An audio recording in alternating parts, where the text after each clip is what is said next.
Mechanical का ये free series में आपका स्वागत है। तो बहुत ही अमेजिंग आपको डेटा मिलेगा, क्वेश्चंस आंसर्स का, एमसीक्यूज़ का और प्रॉपर गाइडेंस आपको मिलेगा।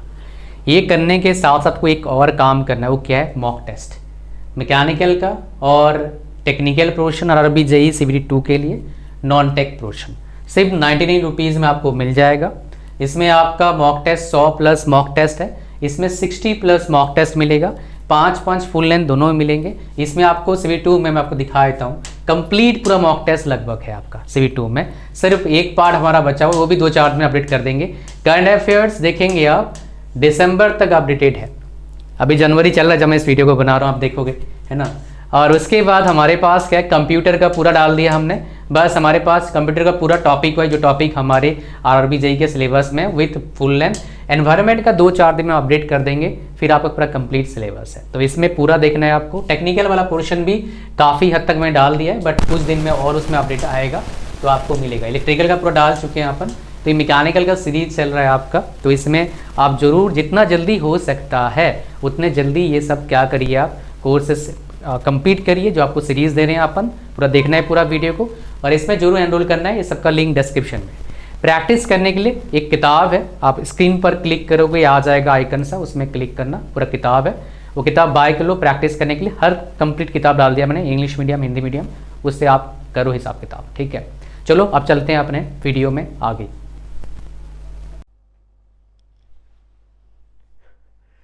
नमस्कार दोस्तों, कैसे हैं आप सब लोग? आई होप सो आप सब लोग स्वस्थ होंगे और मस्त होंगे। तो चलिए एक बार फिर से मैं हाजिर हूं आप लोगों के सामने आरआरबी जेई 2024 की प्रिपरेशन को बूस्ट करने के लिए। तो जैसा आप लोगों को पता है कि हम लोग 2 सब्जेक्ट के प्रीवियस ईयर क्वेश्चंस हम लोग कर चुके हैं, थर्मोडायनेमिक्स एंड आईसी इंजन। आज हम लोग थर्ड सब्जेक्ट, और थर्ड और फोर्थ दोनों को कह सकते हैं थोड़े छोटे सब्जेक्ट हैं, वेटेज जो है वो थोड़ी कम है, लेकिन अच्छे सब्जेक्ट हैं। डिट्टो एकदम से अच्छे टाइप, मतलब दैट मीन्स सब्जेक्ट छोटा है लेकिन क्वेश्चन जो है वो एक हायर लेवल के क्वेश्चन पूछे जाते हैं। वैसे ही क्वेश्चन मैं आप लोगों के साथ यहां पर आज डिस्कस करूंगा, राइट। तो टॉपिक कौन सा है? That means there is a refrigeration and air conditioning. तो अगर जैसे आपने जेई वगैरह के लिए पढ़ा होगा, उसमें सिर्फ ओनली रेफ्रिजरेशन आता है, लेकिन आपके जो आरआरबी जेई है इसके अंदर एयर कंडीशनिंग भी आप लोगों को पढ़ना है।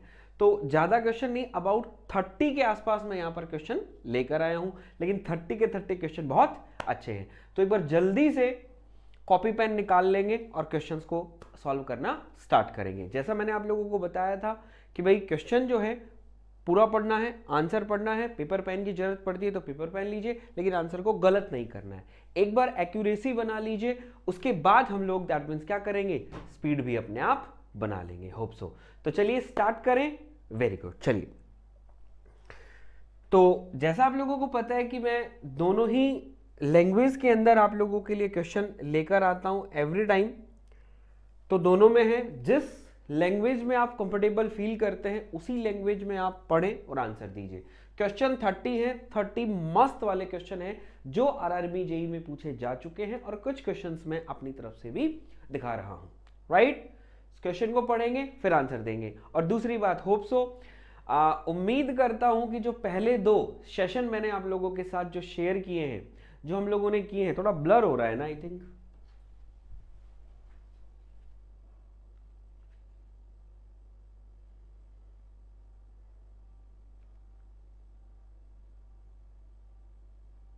अब ठीक है? चलिए अब ठीक होगा आई थिंक। कई बार अब टेक्निकल चीजें हैं भैया, थोड़ा बहुत हो जाती है। क्लियर है? चलो, तो जो दोनों सेशन हम लोगों ने देखे थे, होप सो आप लोगों ने एंजॉय किया होगा, अपने दोस्तों के साथ शेयर किया ना। Very good, thank you so much जो अपने दोस्तों के साथ शेयर भी किया। क्लियर? चलिए देखते हैं। तो the vertical and uniformly spaced line on the psychrometry chart indicate. Refrigeration और एयर कंडीशनिंग पढ़ रहे हैं तो एयर कंडीशनिंग का क्वेश्चन है। एयर कंडीशनिंग अगर आप पढ़ते हैं तो आप लोगों को कुछ भले ही ना आता हो, लेकिन आप लोगों को जो ये साइकोमेट्री चार्ट जो है इसके बारे में आप लोगों को पता होना चाहिए कि किस एक्सिस पे क्या होता है, साइकोमेट्री चार्ट कैसे बनता है, किसको रिप्रेजेंट करता है, ईच एंड एवरीथिंग।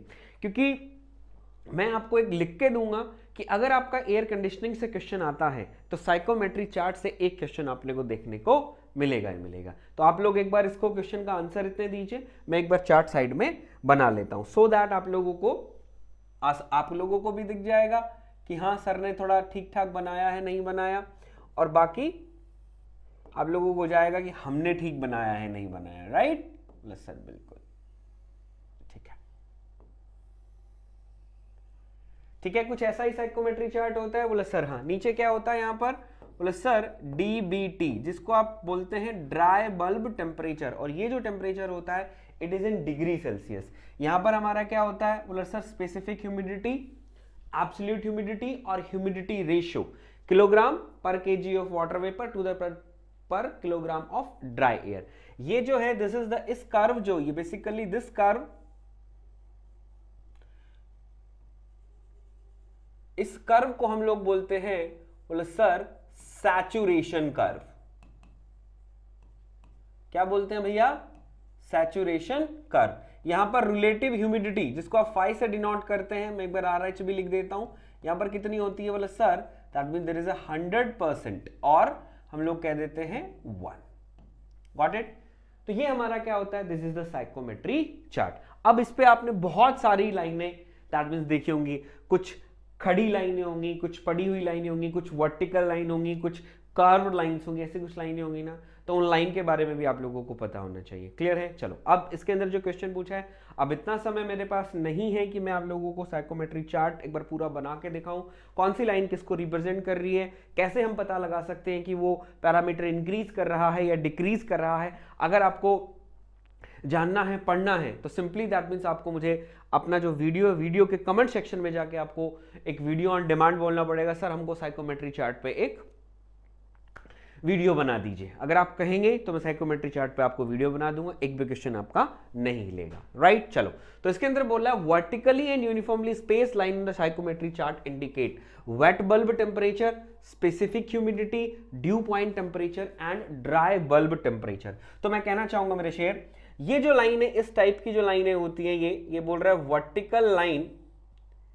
जो यूनिफॉर्मली स्पेस्ड आपके चार्ट पे जो होती है, इनके बीच में जो गैपिंग है वो इक्वल होती है। ये जो इस तरीके की लाइनें हैं, ये किस लाइन को रिप्रेजेंट करती है? तो सीधा सीधा हम बोलेंगे बेटा ये कौन सा होता है आपका? Dry bulb temperature. Vertical line on the psychrometry chart represent the dry bulb temperature. एक बात। दूसरी बात, हम लोग कहते हैं कि that means dry bulb temperature जो है, अगर आप इस डायरेक्शन में जाते हैं, ठीक है, चार्ट के लेफ्ट से राइट में अगर जाते हैं, चार्ट के लेफ्ट से अगर राइट में आप जाते हैं, तो हमारा जो डीबीटी है, ड्राई बल्ब टेम्परेचर जो है, वो क्या करता है? इंक्रीज करता है। तो अगर मैं बनाना चाहूं तो यहां मेरे पास 0 डिग्री सेल्सियस होगा, और चार्ट के अंदर ये अप्रॉक्सीमेटली 50 डिग्री सेल्सियस होता है। इससे ज्यादा चार्ट हम लोग नहीं बनाते। Got it? तो साइकोमेट्री चार्ट भी आपने देखा, क्वेश्चन भी हम लोगों ने कर लिया। अच्छा क्वेश्चन था ना? जिसको चार्ट पता है, और अभी भी अगर नहीं पता है तो चार्ट एक बार पढ़ लीजिए बेटा, वेरी इंपॉर्टेंट है चार्ट। क्लियर है? चलें आगे। नेक्स्ट क्वेश्चन आपके सामने। ये 1 2 दैट मीन्स मुझे इतना वर्ड जो है नहीं चलाना आता, खुद से बनाया, तो ये नंबरिंग किया जब ये ऐसे हो गया, तो है इसी का वो, ठीक है, 1 1 का हो गया। The chemical formula of refrigerant R11 is CFCl CCl3F CClHF CHF CClF3। That means ये आपको बताना है। तो सिंपली बाय क्या आंसर होगा? बोला गुरुदेव इसका जो आंसर होगा वो सिंपल है, दैट मीन्स इसका आंसर ए हो जाएगा, CFCl3। CFCl3। तो अगर मैं यहां पर लिखता हूं, मैं सीधा सीधा आप लोगों को यहां पर लिख के दिखाऊंगा, R11 हमारा क्या होगा? CFCl3 होगा। ठीक है, एक चीज। दूसरी बात, इस R11 को हम एक और नाम से जानते हैं, हम इसको बोलेंगे क्लोरोफ्लोरोकार्बन, CFC11 भी आप इसको बोल सकते हैं। एक और हम लोग इसको बोलेंगे। आप यहां पर देख रहे हो, that mean there is a chlorine कितनी है? बोला सर क्लोरीन मेरे पास 3 है, फ्लोरीन मेरे पास 1 है, दैट मीन्स तो हम इसको क्या लिख देते हैं? This is also known as, इस तरीके से भी लिखा जाए तो घबरा मत जाना। बोला sir there is a try chloro मोनोफ्लोरो methane.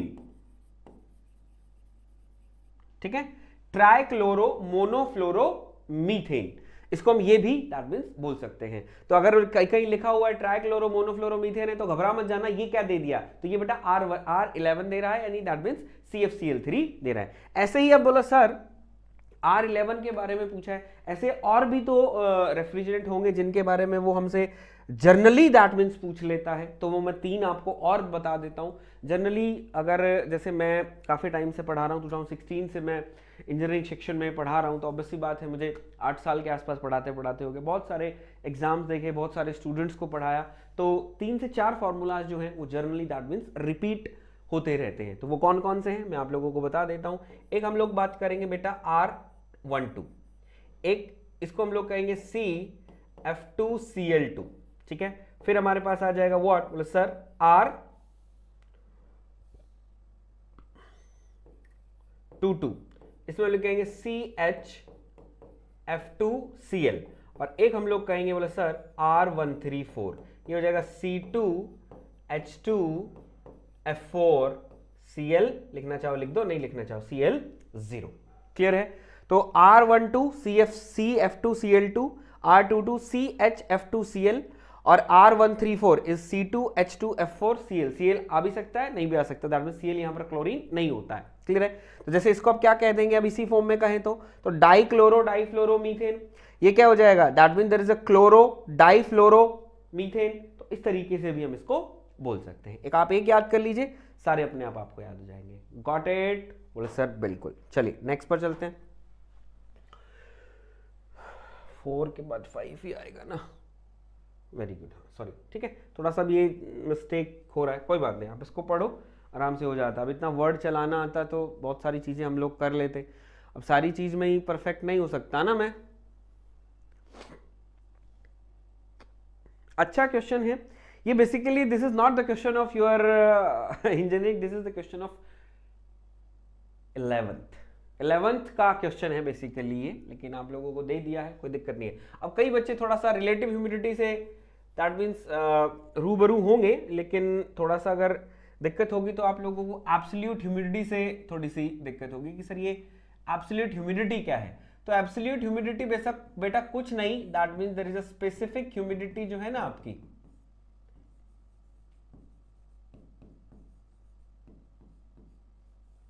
Specific humidity जो है उसी को एब्सोल्यूट ह्यूमिडिटी। अब करो तो relative humidity is the percentage of absolute humidity value to the amount of humidity actually present, increase of humidity upon absolute humidity, amount of humidity actually present to the absolute humidity and none of these. तो basically बेटा अब यहां पर थोड़ा सा confusion हो रहा है, वैसे हम लोग देखते कितने। तो पहले तो इसका आंसर जो है हम लोग क्या कहेंगे, आंसर इसका सी है, ठीक है। अब देखो जनरली बेसिकली आपने जो रिलेटिव ह्यूमिडिटी है उसको हम किससे डिनोट करते हैं, बोला सर फाई से हम लोग उसको डिनोट करते हैं। तो हम लोग क्या कहते हैं भैया, relative humidity basically is what, बोला sir it is the ratio of mass of vapour to the mass of saturated vapour. हम यही बोलते हैं, बिल्कुल। इसको हम एक और फॉर्म में लिख देते हैं, बोला sir it is the partial pressure of vapour to the partial pressure of that means the partial pressure of saturated vapour, ठीक है। इसी को हम लोग बोलते हैं। अब यहां पर बेसिकली कुछ दिया हुआ है अलग, तो हम लोग मैं एक चीज मैं आप लोगों को बताना चाहूंगा बेटा, ये जो एब्सोल्यूट ह्यूमिडिटी है जिसको आप ओमेगा से डिनोट करते हैं, ये बेसिकली क्या है, ये बेसिकली क्या है कि बोला sir it is the ratio of mass of water vapour present in the air in the given amount in a given volume of air at constant pressure and temperature, right? उसी को बोलते हो ना आप, तो बोला हाँ। तो सेम चीज यही इसी ने बोला है कि वाटर वेपर जो है वो प्रेजेंट है एयर के अंदर, वो एक्चुअल में कितना है टू द थ्योरेटिकल कितना है, उसको हम लोग क्या बोलते हैं, यही बोला है amount of humidity actually present in the absolute humidity. बस सिंपली ये बात है और कोई बात नहीं है, बस उसने थोड़ा सा उसको घुमा के दे दिया। क्लियर है? ये आरआरबी जेई में आपका आया हुआ है, लेकिन ये this is the question of 11th, ठीक है।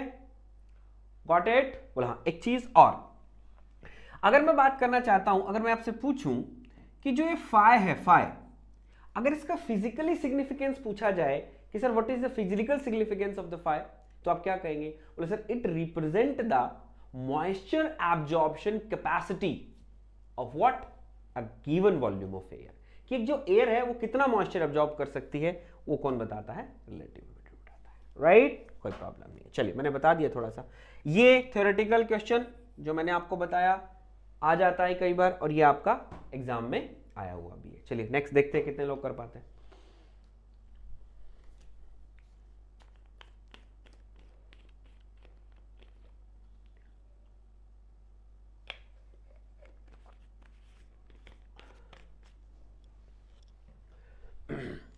The coefficient of performance of commercially used refrigerator would be close to, जो आप घर में रेफ्रिजरेटर को यूज करते हो उसका जो क्या बोलते हैं COP है वो कहां तक है? तो दैट मींस हमारा आंसर क्या हो जाएगा? बोले सर इट इज 3.5।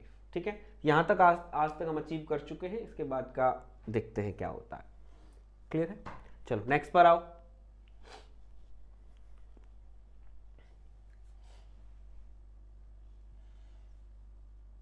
ये क्वेश्चन पढ़ने से पहले एक बार मैं आपको थोड़ा सा डाटा एक समझाना चाहूंगा, एक चार्ट समझ लीजिए, it is very important, right? देखो कैसे, चलो यहां पर हम कुछ ड्रॉ करते हैं।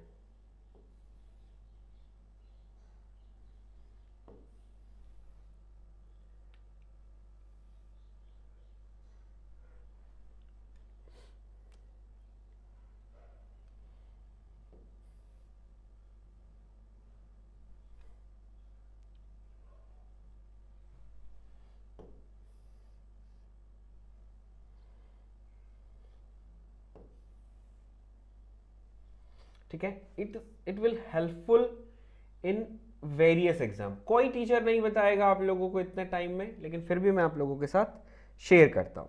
ठीक है, ये मैंने कुछ आपके सामने लाइनें ली, इनको इधर उधर पटका पुटकी कर दिया। ठीक है, सपोज दैट ये आप समझिए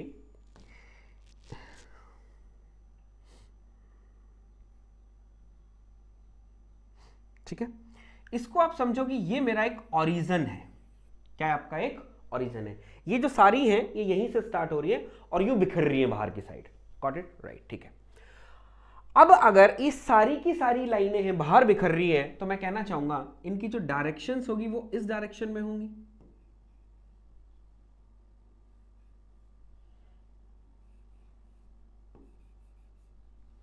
ठीक है भाई, बाहर की तरफ होंगी सारी सबकी डायरेक्शंस। बोला सर हाँ बिल्कुल बाहर की तरफ होंगी इसकी सारी डायरेक्शन। क्लियर है? अब अगर मैं इसी पूरे से, ये जो पूरा मेरे पास पार्ट है, अगर मैं इसको साइकोमेट्री चार्ट पर अगर बना देता हूं, ठीक है, आओ साइकोमेट्री चार्ट पर अगर मैं इसको बनाऊं,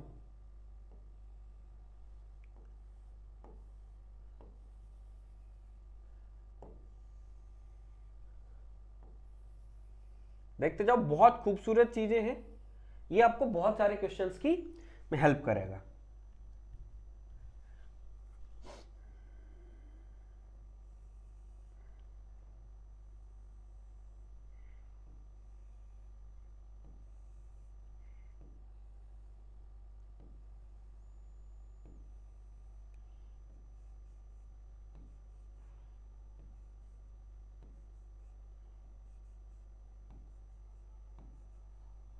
इस तरीके का बना? बोला गुरुदेव हाँ बन गया। बना ना? तो मैंने क्या किया, इसी को बड़ा करके आपके सामने यहां रख दिया, इसी को बड़ा करके मैंने आपके सामने यहां रख दिया। अब देखो ये ओरिजिन है, तो अगर मैं आपसे बोलूं मेरे बच्चे, अगर मैं आपसे बोलूं बेटा यहां से अगर हम जा रहे हैं, सपोज इसको चलो नेमिंग दे लेते हैं अपन, O A B C D E F और G, और ये मेरा हो गया O, राइट? हाँ, तो मैं अगर आपको बोलना चाहता हूं ओरिजिन से हम A की तरफ जा रहे हैं, तो दैट मीन्स OA है, OA है। और अगर यही चीज हम लोग क्या कहें, कहां पे हो, अगर साइकोमेट्री चार्ट पे हो, तो मैं कहना चाहूंगा इस प्रोसेस को O से हम A की तरफ जा रहे हैं, यही सारा का सारा हम साइकोमेट्री चार्ट से उठा के लाए हैं, और हम कहां जा रहे हैं, O से लेके A की तरफ जा रहे हैं। तो इस प्रोसेस को अगर आप कहो तो मैं बोल सकता हूं, बोले sir it is the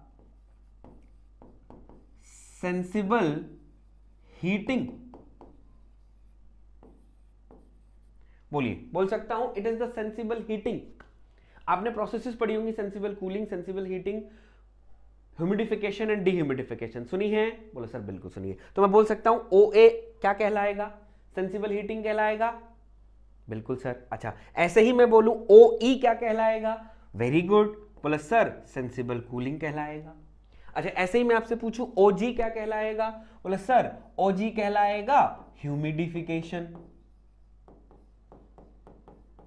very good. और बोला सर OC क्या कहलाएगा? ये कहलाएगा, बोला sir that means there is a dehumidification. Got it? अभी मैंने सिर्फ स्ट्रेट जो लाइनें हैं उनकी बात करी। क्लियर है? तो ये कहलाया सेंसिबल हीटिंग, ये कहलाया सेंसिबल कूलिंग, ये ह्यूमिडिफिकेशन और ये डीह्यूमिडिफिकेशन, अगर ये चार्ट वहां पर है तो। क्लियर है? ठीक है। अब सुनो, अब आते हैं हम मेन मुद्दे पे। ठीक है, राइट। अच्छा, अब मैं आपसे पूछूं, अगर मैं, सॉरी हमने ये लिया GH, वेरी गुड, सोई बात नहीं हो जाता, GH।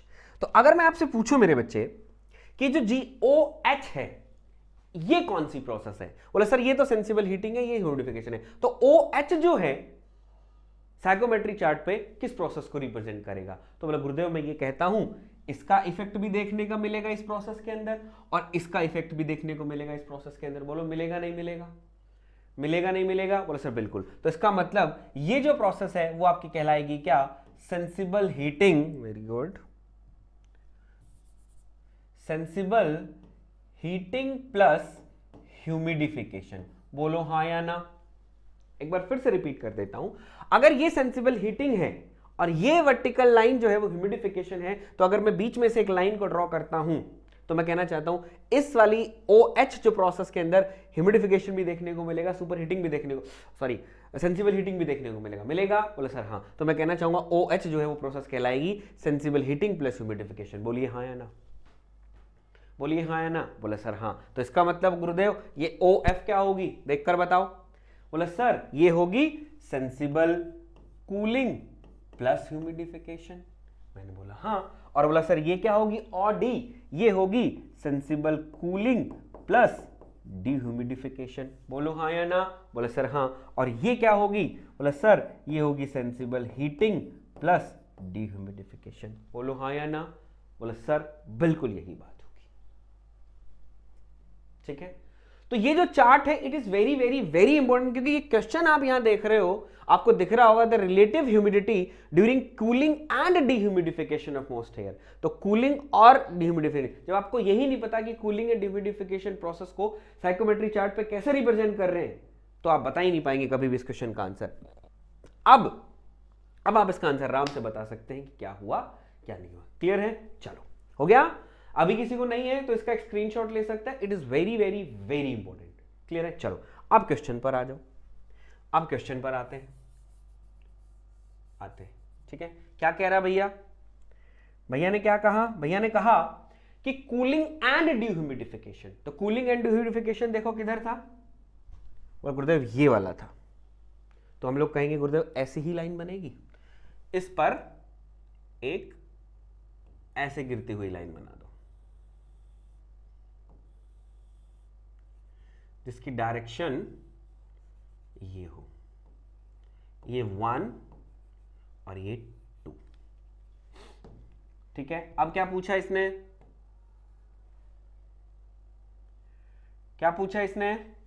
ये पूछ रहा है रिलेटिव ह्यूमिडिटी कैसी है। तो आप लोगों को पता है, बोला गुरुदेव ये जो लाइन है ये एक्चुअल में कौन सी लाइन होती है? बोले सर ये रिलेटिव ह्यूमिडिटी लाइन होती है। जो कर्व लाइन आपको दिखती है आपके साइकोमेट्री चार्ट पे वो सारे रिलेटिव ह्यूमिडिटी लाइन होते हैं। तो अब ऐसी बात है, यहां पर रिलेटिव ह्यूमिडिटी कितनी होती है? बोले सर 100% होती है। अब हमारे पास एक लाइन यहां से एक जाएगी तो एक लाइन इसको छू के जा रही होगी, एक लाइन इसको छू के जा रही होगी। और आप लोगों को पता है जब नीचे की साइड जब आते हो आप 100 से फिर इधर की तरफ चलोगे तो जो रिलेटिव ह्यूमिडिटी है वो आपकी क्या करती है? डिक्रीज करती है। तो लाइनें देखो ऊपर से नीचे आए ना, ये लाइन है, ये फिर नीचे आए, सपोज दैट ये 80 रही होगी तो ये कितनी रही होगी? 40%। रिलेटिव ह्यूमिडिटी आपकी क्या कर गई? डिक्रीज। तो इसने यही पूछा है कि ड्यूरिंग कूलिंग एंड डीह्यूमिडिफिकेशन के अंदर रिलेटिव ह्यूमिडिटी क्या करेगी? तो आप सीधा सीधा कह सकते हैं बोले सर डिक्रीजेस। क्या हो जाएगा? डिक्रीजेस। राइट? बोले सर हाँ, वेरी सिंपल। चल गया? ध्यान रखना, ठीक है। अब सुनो मेरी बात, अब वो जो चार्ट है वो वहीं खत्म नहीं हो जाता, एक बार फिर से स्क्रीनशॉट आपको लेना पड़ेगा। कई बार क्वेश्चन में दैट मींस हमसे ये पूछ लिया जाता है कि भैया जो समर में आप एसी यूज करते हो वो भी एयर कंडीशनिंग का ही पार्ट है। बोला गुरुदेव हाँ। तो समर में आपने जो एयर कंडीशनर आप यूज कर रहे हो उस एयर कंडीशन के अंदर कौन सी प्रोसेस होती है? इन 8 प्रोसेस में से एक प्रोसेस होती है भैया, इन 8 प्रोसेस में से एक प्रोसेस होती है भैया।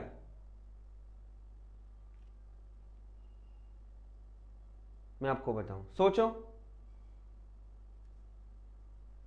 और बताओ मुझे कौन सी प्रोसेस होती है। फिर ब्लर कर रहा है।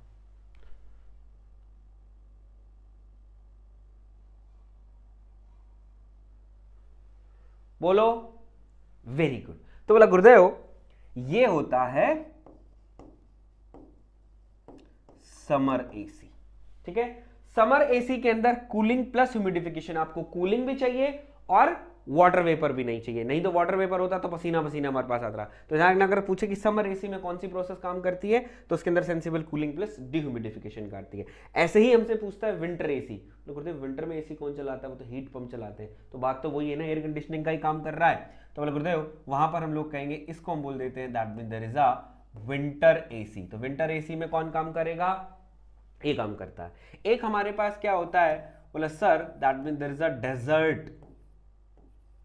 डेजर्ट कूलर, ठीक है। डेजर्ट कूलर जो होते हैं जहां पर हॉट एंड ड्राई क्लाइमेट होता है, like that means Zimbabwe, south Africa, Cambodia, इधर की तरफ क्या होता है? दैट मीन्स टेम्परेचर अबाउट 50 के आसपास होता है और जो रिलेटिव ह्यूमिडिटी होती है वो बहुत ही कम होती है, ठीक है। Hot and dry climate, relative humidity बहुत ही कम होती है। तो दैट मीन्स वहां पर हमको क्या चाहिए? डेजर्ट कूलर हम लोग यूज करते हैं, सॉरी डेजर्ट कूलर। तो डेजर्ट कूलर में अगर हम बोलते हैं तो कौन सी होती है? Sensible cooling plus humidification. Clear है। एक आपके पास बच गई, बोला सर दिस प्रोसेस, ये जो प्रोसेस है यहां पर ह्यूमन बींग्स अलाउ नहीं होते। ह्यूमन बींग्स को ये चीज दोनों ही गंदी लगती है भाई, सेंसिबल हीटिंग भी आपको नहीं चाहिए और डिह्यूमिडिफिकेशन भी आपको नहीं चाहिए।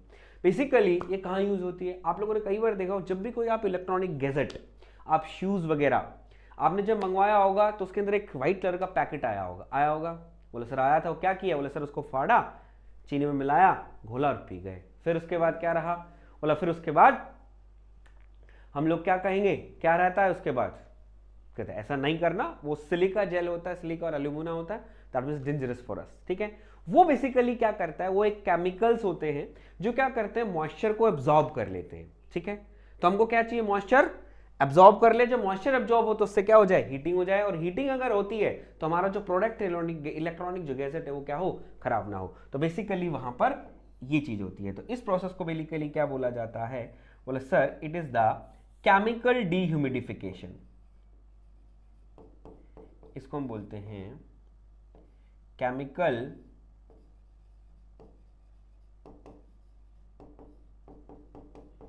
डीह्यूमिडिफिकेशन। अब लोग कहेंगे सर केमिकल क्यों बोला? भाई वहां पर तुमने केमिकल्स यूज किए ना, सिलिका जेल एल्यूमिना, तो इसलिए तभी से बोला गया। क्लियर है। अब इसका स्क्रीनशॉट ले लो, it is very very very important. 1 से 2 क्वेश्चन तो अभी दिखा दूंगा तुम्हें। क्लियर है? बोले सर हाँ। चल नेक्स्ट पर चलते हैं। सॉरी नेक्स्ट नहीं, अभी तो कौन रहता है इसका। चलो हो गया। चलो एक न्यूमेरिकल है छोटू सा, देखते हैं कितने लोग कर पाते हैं, ठीक है। ब्लर वगैरह हो तो बताना।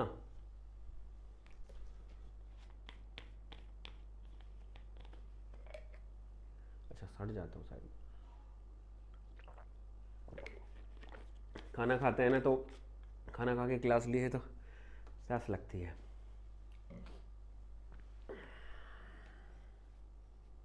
चलिए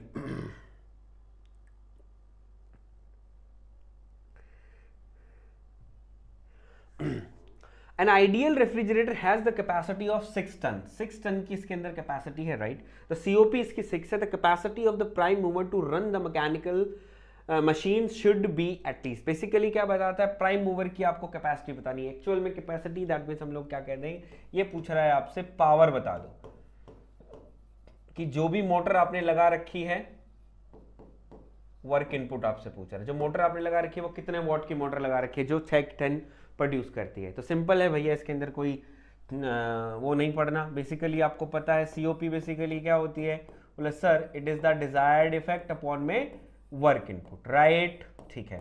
रेफ्रिजरेशन इफेक्ट को हम टन ऑफ रेफ्रिजरेशन में भी प्रोड्यूस करते हैं, वेरी गुड। तो बेसिकली यहाँ कितना दिया हुआ है, बोले सर इट इन 6 TR और हमें ये निकालना है पावर, ठीक है। COP हमको कितनी दे दी भैया, 6 हमको दे दी, क्लियर है। हाँ अच्छा, 1 TR के अंदर कितने किलोवाट होते हैं, 1 TR जो है वो कितने TR के बराबर कितने किलोवाट के बराबर होता है, नहीं पता, चलो बता देता हूं। इट इज, ये भी याद कर लेना, 1 TR is equals to 1 ton of refrigeration is basically what, 3.5 kilowatt, 210 kilojoule per minute, 50 kilo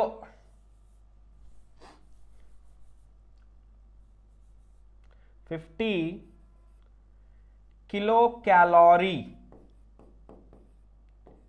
पर मिनट, ठीक है, ये होता है। अगर हमसे किलोजूल पर मिनट में पूछे तो 210, अगर हमसे किलो कैलोरी पर मिनट में पूछता है तो दैट मींस 50 और किलोवाट में पूछता है 3.5। याद कर लेना, it is very very very important. एक क्वेश्चन देखने को मिलेगा सिंपल डिट्टो डाटा टाइप जो मैंने आपको बोला, ठीक है। तो सिंपल सा है, अब हम उसको क्या कर दें, हमें ये पता है तो हम इसको कहते हैं 6 TR इज इक्वल्स टू 3.5, हमको क्या निकालना है, पावर निकालना है। तो इस पावर को यहां ले जाऊं, इस पावर को यहां ले गया तो 6 इंटू 3.5 डिवाइडेड बाय 6, 6 से 6 कट गया, तब मींस आंसर का कितना आ गया 3.5। तो आंसर मेरा हो जाएगा simply it is B is the correct answer, ठीक है। अब कहोगे सर आपने यहां मल्टीप्लाई क्यों नहीं किया, जब मुझे दिख रहा है कि 6 मल्टीप्लाई आया तो मुझे मल्टीप्लाई करने की जगह है तो मैं पहले मल्टीप्लाई करूंगा 6 को 3.5 से, फिर 6 से डिवाइड करूंगा। तो अननेसेसरी आप लोगों को दैट मींस टाइम क्यों बढ़ाना है, जब क्वेश्चन अपने आप से हो रहा है, 6 से 6 कट रहा है तो आराम से सिंपल आ जाएगा, सिंपल। तो अभी हमने क्या सीखा इस क्वेश्चन से, एक तो ये सारी चीजें सीखी, दूसरी अननेसेसरी कैलकुलेशन नहीं करनी है, जो चीजें कटती हैं उसको काट दो, सिंपली आपको दिखने लगती हैं चीजें। ओके राइट, चलो नेक्स्ट पर आते हैं।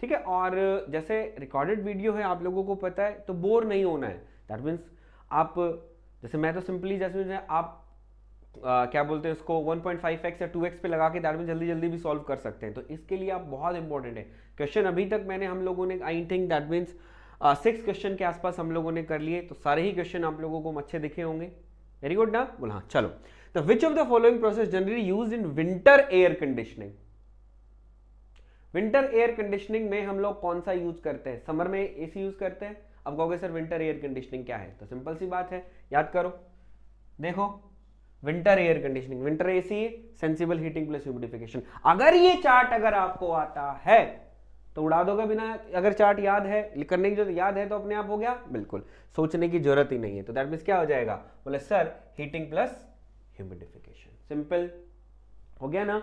इसलिए बोलता हूं कि जो चार्ट है स्क्रीनशॉट नहीं लिया है तो अभी जाके पीछे स्क्रीनशॉट ले लो, बहुत इंपॉर्टेंट है, बहुत से क्वेश्चन सिंपल हो जाएंगे। चलो नेक्स्ट पर आते हैं। ये अच्छा क्वेश्चन है, देखते हैं कितने लोग कर पाते हैं। मैं डायग्राम बना लेता हूं इतने।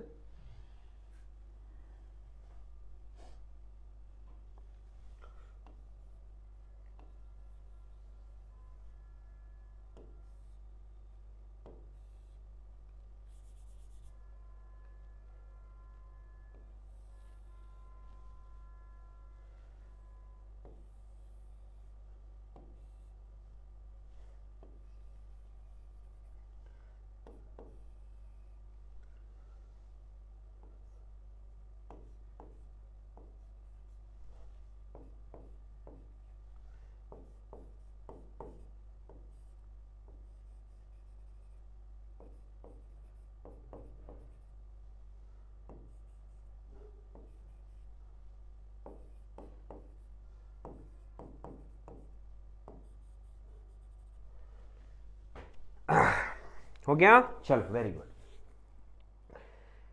इसमें कह रहा है कि which of the following is true for heat pump, ठीक है, is not true for the heat pump. Heat pump जब आपने बनाया था ये डायग्राम बनता है, ठीक है। तो बोला गुरुदेव ये तो नहीं पता ये डायग्राम बनता नहीं बनता, लेकिन गुरुदेव हमारे सर क्या करते थे, हमारे सर क्या करते थे, यहीं पर रेफ्रिजरेटर बनाते थे और इसी को हीट पंप कह देते थे, कहते थे कि भाई दोनों के लिए यही बनेगा, इससे आगे नहीं बताया। और आधे से ज़्यादा टीचर्स वास्तव में नहीं बताते, डायग्राम बनाते हैं, कहते हैं तुमको क्या चाहिए, ये चाहिए, ये हमारा ये काम हो गया। क्लियर है? आज मैं आपको बताता हूँ, सुनो, अच्छे क्वेश्चन है ये, किसी को पता होगा तो ही कर पाएगा, अदरवाइज नहीं कर पाएगा। अच्छा, हमारे पास क्लॉसियस स्टेटमेंट जो है उसने, चलो ये छोड़ो, कैल्विन प्लैंक स्टेटमेंट से, कैल्विन प्लैंक स्टेटमेंट की एक देन है आपके पास जो आप यूज करते हैं, क्या बोले सर, हीट इंजन। जिनका आप मजा ले रहे हैं, घूमते हैं, उनसे मिलने जाते हैं, कम मिला करो उनसे, बाद में मिलना। दूसरा, क्लॉसियस ने हमको दो चीजें दी, बोले सर क्या क्या, एक रेफ्रिजरेटर और एक हीट पंप। शाबाश, क्लियर है? अब रेफ्रिजरेटर का काम अलग है और हीट पंप का काम अलग है। तो रेफ्रिजरेटर का काम क्या है, सोचो। शाबाश, वेरी गुड। तो बोले सर रेफ्रिजरेटर का काम क्या होता है कि रूम को ठंडा करना। ठीक है, तो ठंडा करने का मतलब बाहर का जो टेम्परेचर है उससे कम रूम का टेम्परेचर करना। ठीक है, राइट, ठीक है। तो हमारी डिजायर क्या हुई रेफ्रिजरेटर के केस में, लो टेम्परेचर, और एनवायरमेंट कौन सा हुआ, हाई टेम्परेचर। Got it? बोलिए। यानी जब रेफ्रिजरेटर चला रहे हो तो ये टीएल जो है तुम यहां बैठे हो, टीएल जो है तुम भैया ये बैठे, सॉरी, मस्त यहां पर पॉपकॉर्न है, हम हैं और कोई नहीं है। ठीक है, ये ग्लास है अपने हाथ में। ठीक है, जब रेफ्रिजरेटर है जब, और अगर हीट पंप है तो हीट पंप का क्या मतलब है, हीट पंप बोला गुरुदेव हाई टेम्परेचर, हाई टेम्परेचर यानी रूम का टेम्परेचर हाई, बाहर का लो, बाहर का लो। तो हीट पंप है, उसके केस में कंडीशन स्पेस आपका क्या होगा, आप यहां बैठे मिलेंगे। Got it? बोला हाँ, यही इसने पूछा है। अब इसमें बोलता है जब हीट पंप है, low temperature reservoir is environment. बोलिए आपकी डिजायर क्या है, आपकी डिजायर क्या है भैया,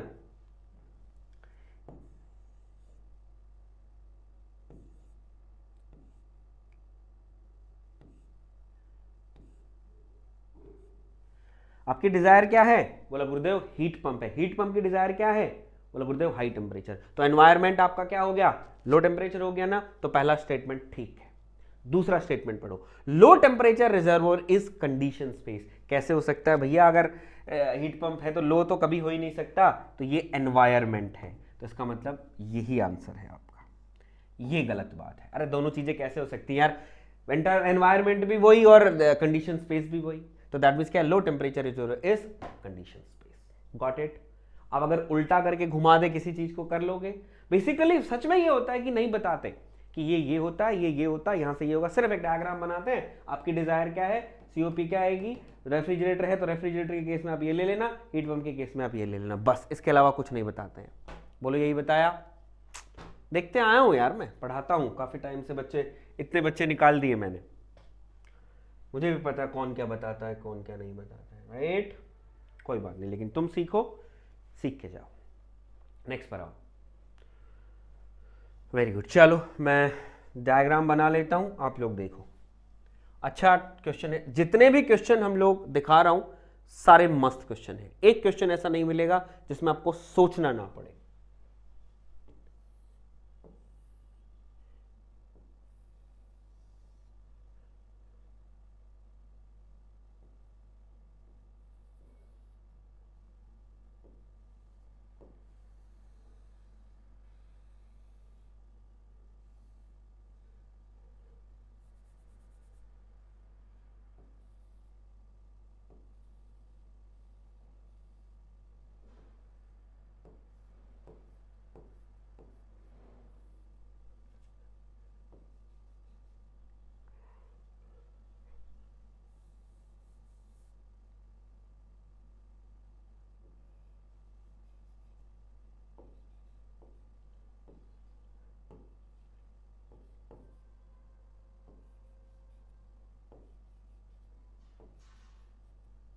ये कंप्रेसर है Cp, ये आपका कंडेंसर है CO, ये आपका एक्सपेंशन वॉल्व बोल दो या थ्रॉटलिंग वॉल्व बोल दो, ये आपका हम लोग इवापोरेटर बोल देंगे।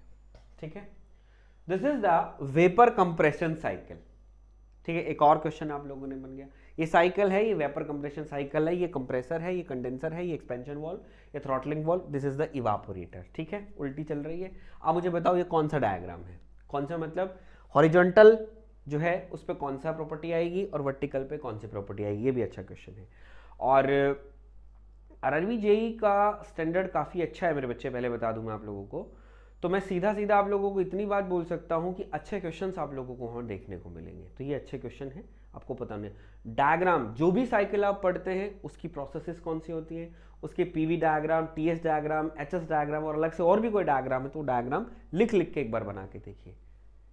चलो शाबाश, उम्मीद करता हूं कि आप लोगों ने बिल्कुल करेक्ट बताया होगा। बोला sir it is the temperature and entropy diagram. शाबाश। चलो अब देखो, ये हमारे पास बन गया है।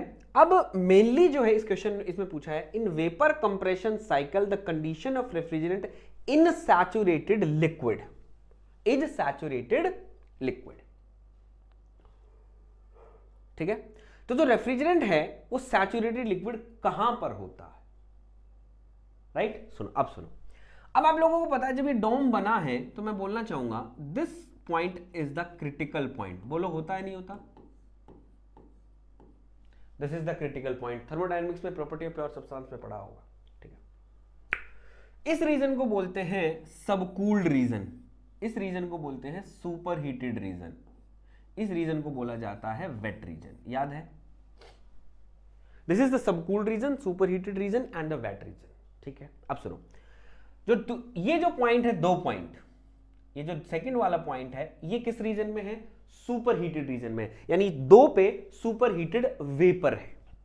ठीक है, अच्छा, ये जो चार जो पॉइंट है वो किसके अंदर है? वेट रीजन के अंदर। तो यहां पर क्या है? चार पर वेपर भी है और लिक्विड भी है। ठीक है, अच्छा, अब मैं बोलना चाहूंगा ये जो है, ये जो कोई अलग कलर हरा लेते हैं, ये जो है, ये वन पॉइंट जो है वो यहां पर क्या है? यहां पर क्या है? बोलो सर यहां पर सैचुरेटेड, बोलो बोलो, शाबाश, यहां पर सैचुरेटेड वेपर है। क्रिटिकल पॉइंट की डेफिनेशन क्या होती है? बोला सर क्रिटिकल पॉइंट वो पॉइंट होता है जहां पर saturated liquid and saturated vapour curves meet. जहां पर saturated liquid and saturated vapour curve क्या करता है? मीट करता है। इस हाथ से मैं इसको रिप्रेजेंट, इस लाइन को रिप्रेजेंट कर रहा हूं और इस हाथ से मैं इस लाइन को रिप्रेजेंट, तो this is the saturated liquid line and this is the saturated vapour line. तो हम लोग कहेंगे जब saturated liquid and the saturated vapour line जब मीट करती है तो वो पॉइंट कौन सा बनता है? It is the critical point. Clear? बोला हाँ। तो अब सी बात है, बोला सर इस लाइन पे जो पॉइंट होगा वो दैट मीन सैचुरेटेड वेपर या वेपर लिक्विड का होगा। बोला हाँ। इसने पूछा क्या है? सैचुरेटेड लिक्विड पूछा है इसने। क्या पूछा है? Saturated liquid. तो कहां पर होगा? बोला सर तीसरा जो पॉइंट है वो सैचुरेटेड लिक्विड का पॉइंट होगा। Got it? बोला हाँ। ये सैचुरेटेड वेपर है, ये सुपर हीटेड वेपर है, ये सैचुरेटेड लिक्विड है और ये वेट रीजन में है। ठीक है, अब ये पूछ रहा है कि सैचुरेटेड लिक्विड का है। अब इसकी वो देखो, before entering the compressor, before passing through the condenser, after passing through the condenser, after passing through the expansion valve. अब आपको पता है कौन सी चीज कहां लगी है, तो मैं कहना चाहूंगा ये है, ये क्या है? After passing through the condenser. Condenser का एग्जिट है ना 3, कंडेंसर का एग्जिट है ना 3, 2 क्या है? कंप्रेसर का एग्जिट है और इनलेट ऑफ द कंडेंसर है। समझिए मेरी बात एक बार। 2 क्या है? ये 1 से लेके 2 कंप्रेसर लगा है, तो 2 क्या है? एग्जिट ऑफ द कंप्रेसर, और 2 to 3 क्या लगा? Condenser, inlet to the condenser.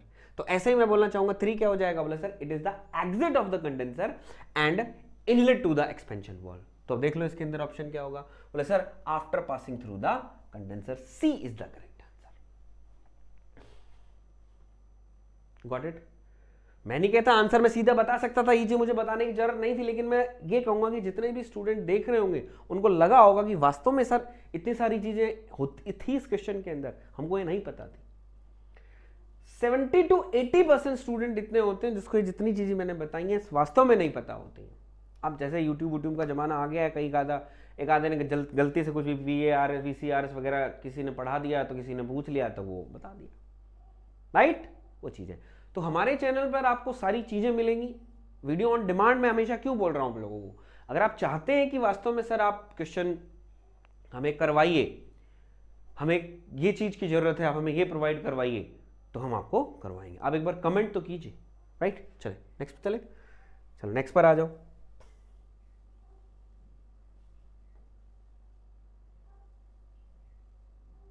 चलिए उसके बाद एक और क्वेश्चन है वो भी देखेंगे नेक्स्ट। चलिए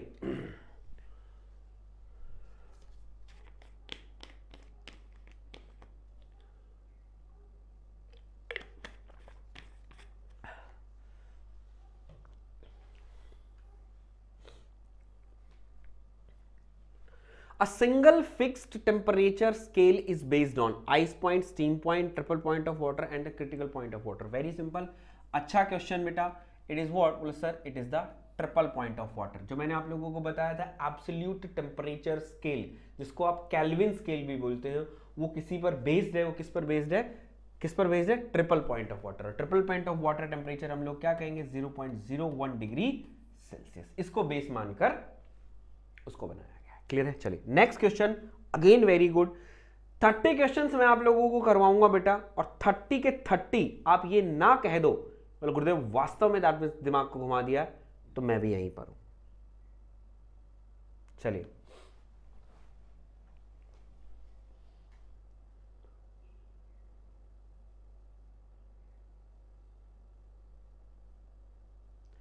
अच्छा क्वेश्चन है। HP मतलब हॉर्स पावर।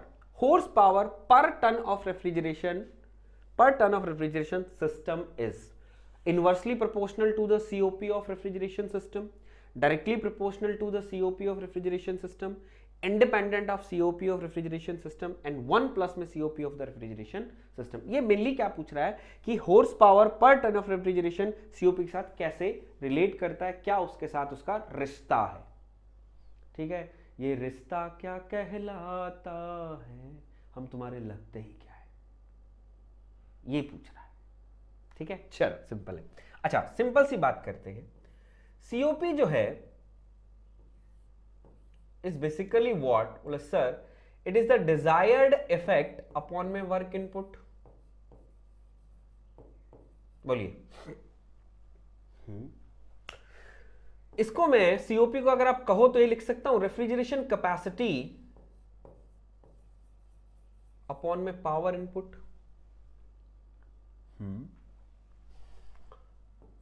रेफ्रिजरेशन कैपेसिटी को अभी हम लोगों ने देखा टन ऑफ रेफ्रिजरेशन में हम लोग देख सकते हैं, तो मैं यहां पर लिख सकता हूं that mean there is a ton of refrigeration.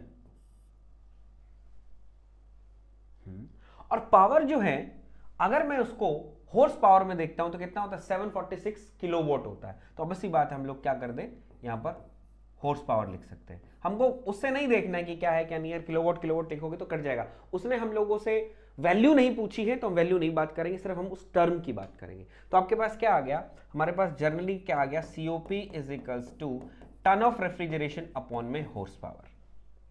यही है, इसको उल्टा कर दें।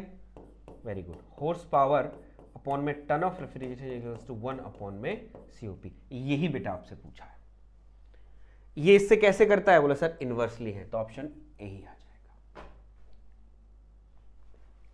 और आधे से ज्यादा बच्चे बोलोगे सर हमारे टीचर ने नहीं करवाया। टीचर सारी चीजें बेसिकली नहीं करवाएगा, जो उसके सिलेबस में है आपको वो डिस्कशन करवाएगा। ये आपको कब करवाएगा? जब आप घर जाएंगे, क्वेश्चंस को सॉल्व करेंगे। जब क्वेश्चन सॉल्व करेंगे तो आपका कोई डाउट आएगा, उस डाउट को आप अपने टीचर के पास लेके जाएंगे, तब आपको बताएगा कि बेटा ये क्वेश्चन ऐसे निकलेगा। वो आपको घर नहीं बताने जाएगा कि ऐसे होता है। आप लोग सोच लेते हैं कि यार मैंने थ्योरी पढ़ ली, यहां मेरा कुछ हो गया। नहीं, क्यों बोला जाता है कि प्रीवियस ईयर क्वेश्चन जाके सॉल्व करो, प्रीवियस ईयर क्वेश्चन जाके सॉल्व करो? इसलिए कि वहां पर आप लोगों को बहुत सारे कॉन्सेप्ट दैट मींस देखने को मिलते हैं, आपके कॉन्सेप्ट बिल्ड होते हैं, बहुत सारे शॉर्टकट्स आप लोगों को वहां सीखने को मिलते हैं। किसी भी जिसने एग्जाम क्रैक करा है, किसी ने टॉप करा, उससे पूछना भाई आपने कैसे प्रिपरेशन करी, उसने वो बोलेगा कि मैंने थ्योरी पढ़ी और मैंने प्रैक्टिस बहुत ज्यादा की। तो ये आपको तब बताएगा, यूं नहीं गलत टीचर आपको बताए। आज मेरे सामने क्वेश्चन आया तो मैंने बताया, अगर मैं भी आप लोगों को पढ़ाता तो मैं भी ये चीज आपको नहीं बताता। क्लियर है?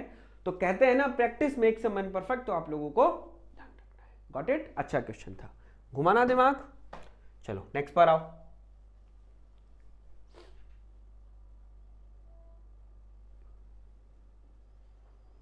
थोड़ा सा टाइम लग रहा है, लेकिन मैं आप लोगों को थोड़ा सा उसके साथ जो डाटा है, जो कॉन्सेप्ट है, वो भी तो दे रहा हूं ना एक्स्ट्रा में।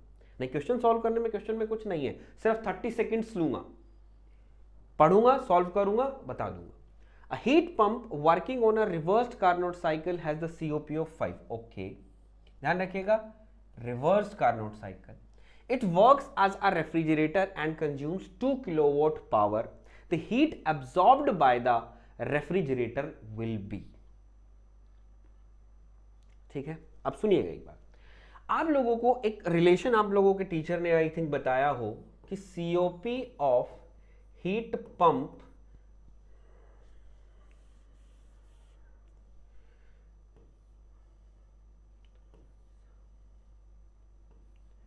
COP of heat pump is equals to 1 plus COP of refrigerator is equals to 1 upon में engine efficiency।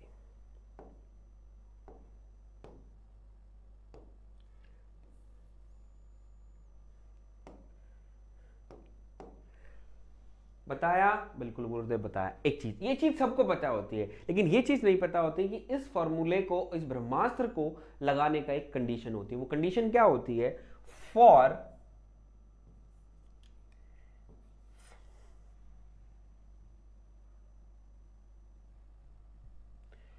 For same temperature only.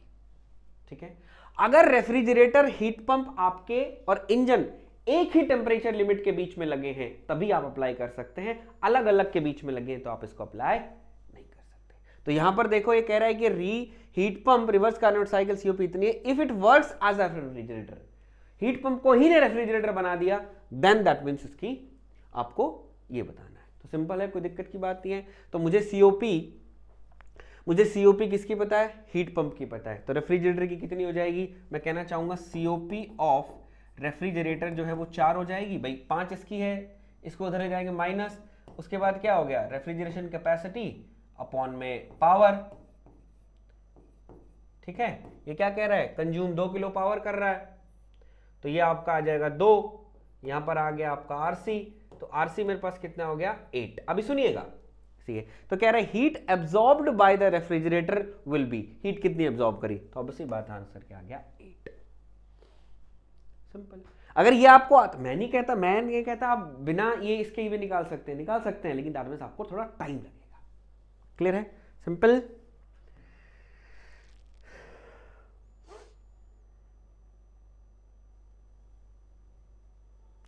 चलिए नेक्स्ट, अगेन वेपर कंप्रेशन से क्वेश्चन आया है। This question is from refrigerants. Refrigerant से देखो, refrigerant basically public sector का chapter है।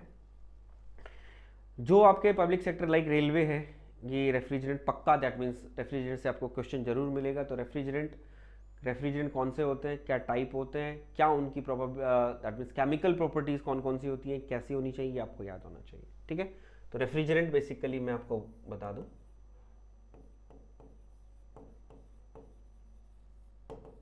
चलिए, in a vapor compression cycle the good refrigerant should have large latent heat of vaporization at condenser pressure, large latent heat of evaporator pressure, condenser pressure close to critical and low critical pressure। ठीक है, तो ये सबको पता है कि हाँ sir large latent heat of रखा जाता है, लार्ज लेटेंट हीट रखी जाती है, लेकिन large latent heat of vaporisation at condenser pressure या इवापोरेटर प्रेशर, ये बताओ।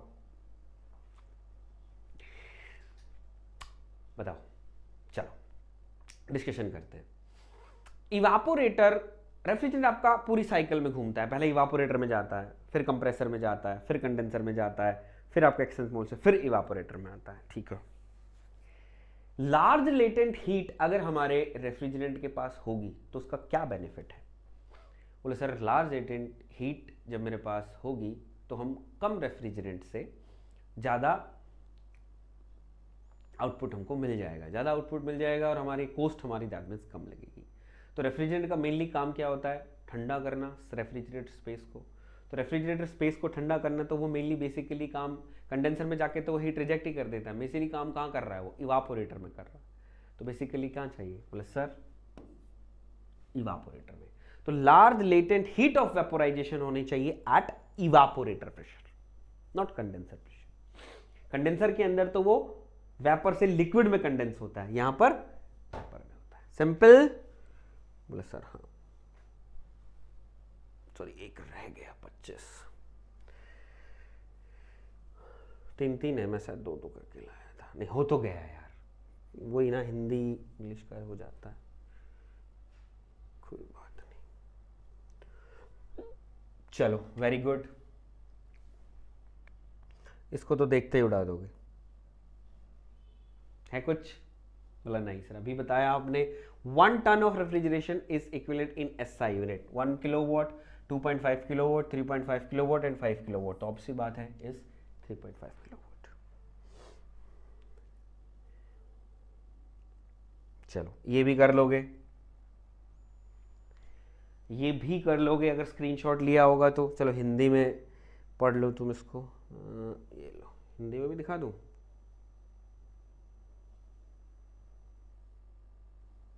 एक और है नीचे। यदि सिलिका जेल जैसे रसायनों के ऊपर में नम हवा प्रभावित की जाए तो वो परफेक्ट प्रक्रिया होती है क्या? Silica gel in moist air is passed over the chemical like silica gel and the process which takes place. मैंने क्या बताया था? बोले sir chemical heating and dehumidification. इसको एक और नाम से जानते हैं क्या? Chemical dehumidification, right? Simple.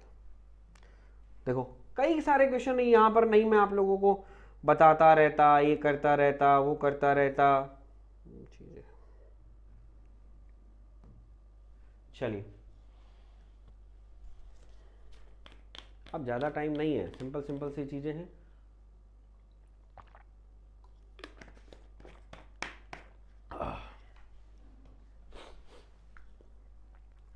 CFC were banned due to, CFC were banned due to, chlorofluorocarbon को बैन कर दिया गया ग्लोबल वार्मिंग की वजह से, ओजोन डिप्लीटिंग की वजह से, both A1, 2 and none of दिन। तो बेसिकली बेटा दोनों की वजह से कर दिया गया है, ठीक है? दोनों ही होते हैं इसके अंदर, इसकी वजह से दोनों को ही हार्म करता है। आ गया? चलो ये भी कर दोगे, ये भी कर दोगे, मुझे विश्वास है। अरे मेरे शेरा तुम आगे बढ़ो, हम तुम्हारे साथ हैं। बस सिंपल सा है, नहीं दिक्कत होती है, कुछ नहीं करना, एक प्रोसेस बना लेनी है। ह्यूमिडिफिकेशन कैसी बनती है? ऊपर की साइड जाऊंगा ना, बस बता दो। ह्यूमिडिफिकेशन प्रोसेस किसके बारे में पूछा है? रिलेटिव ह्यूमिडिटी, स्पेसिफिक ह्यूमिडिटी, ये ठीक है। चलो सबसे पहले बात कर रहा है डिक्रीज इन रिलेटिव ह्यूमिडिटी। देखो तो रिलेटिव ह्यूमिडिटी की लाइन कैसे आती है? Curve line. तो अब ऐसी बात है ऊपर की साइड जा रहे हो तो रिलेटिव ह्यूमिडिटी तो बढ़ेगी, लिख दो यहां पर, रिलेटिव ह्यूमिडिटी तो बढ़ेगी। तो पहला तो गलत है, ये आंसर नहीं होगा। And increase in specific humidity, ये क्या हुआ? इतना ज्यादा ब्लर, सॉरी।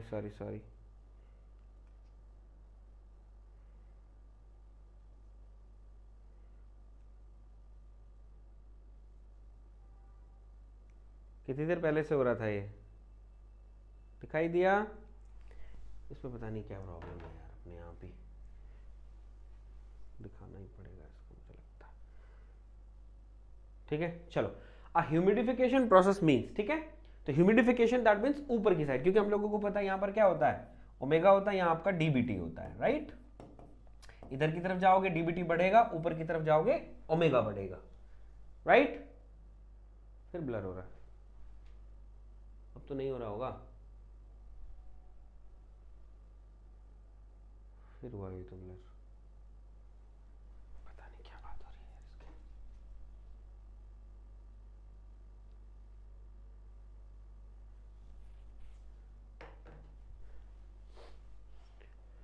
अब हो तो बताना, अब वही ना रिकॉर्डेड है तो मैं भी क्या करूं। चलो कोई बात नहीं, ठीक है। अब आ जाओ, पहला गलत, इंक्रीज इन स्पेसिफिक ह्यूमिडिटी, ऊपर जा रहे हो ह्यूमिडिफिकेशन, ऑब्वियसली बात है ये वाला करेक्ट है, ये वाला करेक्ट है। चलो नेक्स्ट और देखिए, decrease in temperature, decrease in temperature बोला गुरुदेव टेम्परेचर का तो यही 1 यही 2, तो दैट मीन्स कांस्टेंट आएगा, ठीक है। ये भी गलत है, ये भी गलत है, डीबीटी कांस्टेंट है, तो ऑप्शन क्या हो जाएगा, बी, सिंपल।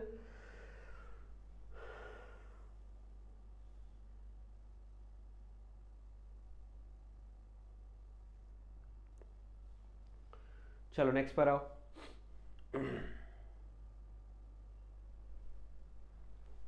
पढ़ो।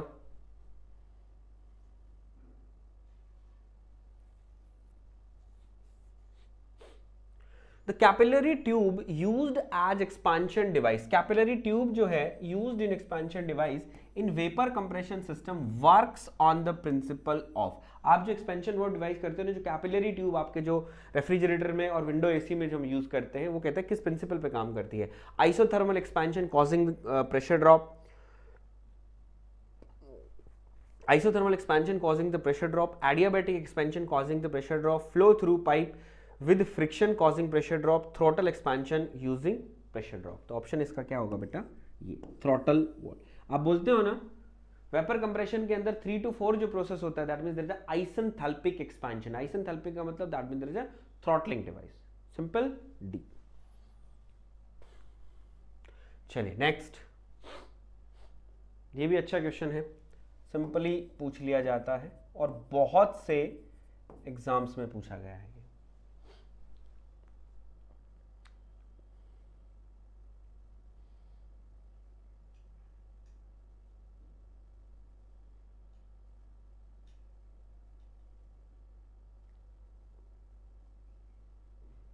The wet bulb depression is 0 when the relative humidity is equal to, basically बेटा wet bulb डिप्रेशन बेसिकली क्या होता है, बोले sir it is the difference between dBT minus WBT, it is the difference between dry bulb temperature and wet bulb temperature, clear है, right. अब हम बात करते हैं कि सर फॉर, यहां लिख दो फॉर 100%, सॉरी रुको, इसको हम इस तरीके से लिखते हैं, फॉर सैचुरेटेड, तो आपको ये भी याद हो जाएगा, फॉर सैचुरेटेड एयर, अगर मेरी एयर सैचुरेटेड है या वो कहते हैं फुल्ली सैचुरेटेड है, फुल्ली सैचुरेटेड और सैचुरेटेड का मतलब एक समझना, तो एयर इज फुल्ली सैचुरेटेड, तो हम लोग क्या कहते हैं, dBT is equals to WBT और इक्वल्स टू dPT, ठीक है।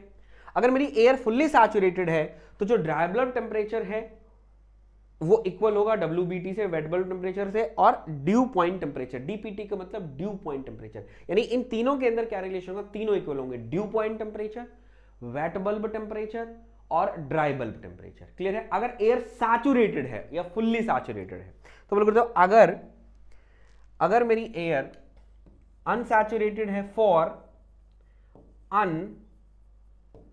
अनसैचुरेटेड एयर, अगर मेरी एयर अनसैचुरेटेड है, तो अनसैचुरेटेड है तो इन तीनों के बीच में भी एक रिलेशन होता है, बोले सर क्या,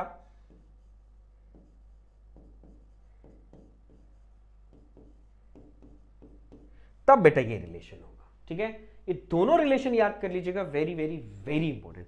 अगर सैचुरेटेड है तो ये होगा और अनसैचुरेटेड है तो ये होगा, एक बात। दूसरी बात,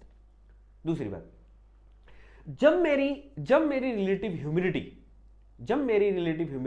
कितनी होती है, जब रिलेटिव ह्यूमिडिटी 100% और 1 होती है तो मेरी एयर फुल्ली सैचुरेटेड होती है। कैसी होती है, फुल्ली सैचुरेटेड, क्लियर है। तो समझ गए, अगर रिलेटिव ह्यूमिडिटी 100% है तो एयर फुल्ली सैचुरेटेड और फुल्ली सैचुरेटेड है तो तीनों के बीच में क्या डिफरेंस है, तीनों टेम्परेचर के बीच में ये डिफरेंस है। तो अब देखो इसने क्या पूछा है, ठीक है। और अगर मैं अनसैचुरेटेड है तो ऑब्वियसली बात है रिलेटिव ह्यूमिडिटी लेस देन 1 होगी भाई, 1 से ज्यादा तो हो ही नहीं सकती, तो यहां पर हम लोग क्या कह देंगे, रिलेटिव ह्यूमिडिटी क्या होगी, 1 से कम होगी। अब इसने पूछा है the well bulb depression is zero when relative humidity equals, तो रिलेटिव ह्यूमिडिटी क्या है, इक्वल होगी। तो रिलेटिव ह्यूमिडिटी इक्वल है तो इसका मतलब जब दोनों बराबर है तो 1 होगी तो इन दोनों के बीच में डिफरेंस क्या आएगा, 0। तो ऑप्शन क्या हो जाएगा आपका, 0। ठीक है। तो for the saturated air WBD is 0, for the 100% relative humidity the WBD is 0। दो क्वेश्चन यहां पर बन सकते हैं, मैंने आपको बता दिया, राइट। चलें आगे। अगेन रेफ्रिजरेंट से क्वेश्चन है मेरे बच्चे,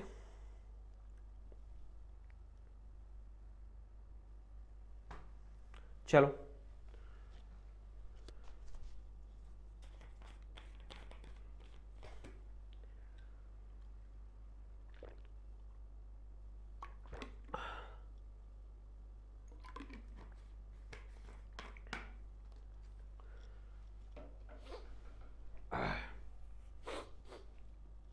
The refrigerant R717 represent carbon dioxide, carbon monoxide, ammonia and methane. तो ऑप्शन क्या हो जाएगा, इट इज अमोनिया। तो R717 इज दिस, ये कार्बन डाइऑक्साइड की अगर हम बात करें तो ये क्या होता है 744। ठीक है, चलिए न्यूमेरिकल है वेपर कंप्रेशन से, सिंपल न्यूमेरिकल होते हैं अगर आपको फॉर्मूला याद है तो। वेपर कंप्रेशन से भी न्यूमेरिकल दे सकता है, अगर आपको फॉर्मूला याद है वेपर कंप्रेशन का तो आराम से निकाल सकते हैं।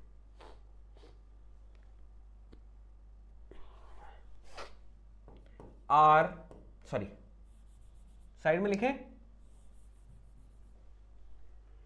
तो इनको लार्ज कर लेते हैं ना तो ये हैंग होने लगता है।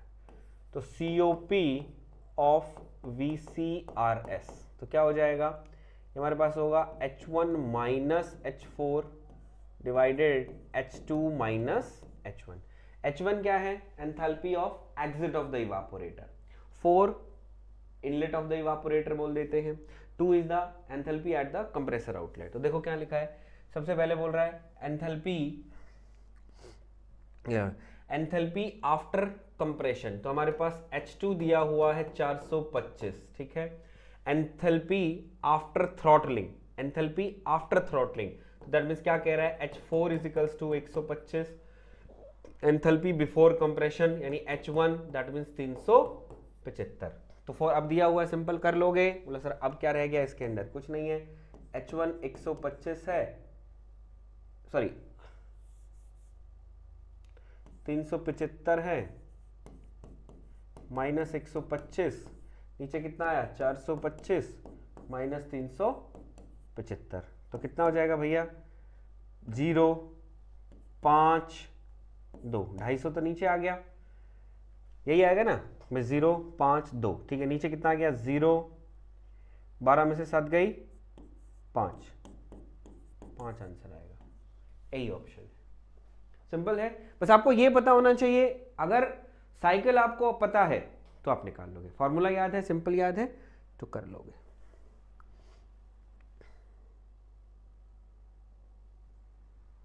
चलो अच्छा क्वेश्चन है,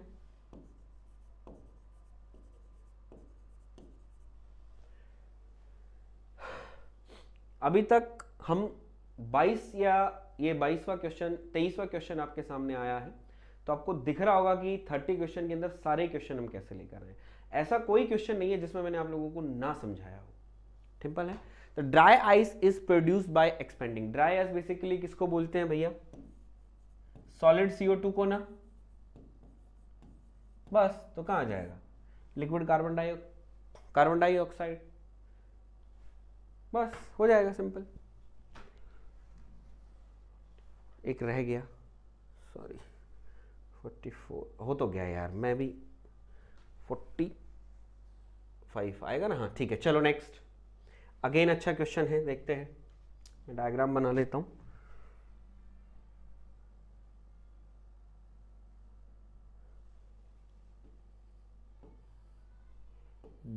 डायग्राम देखो,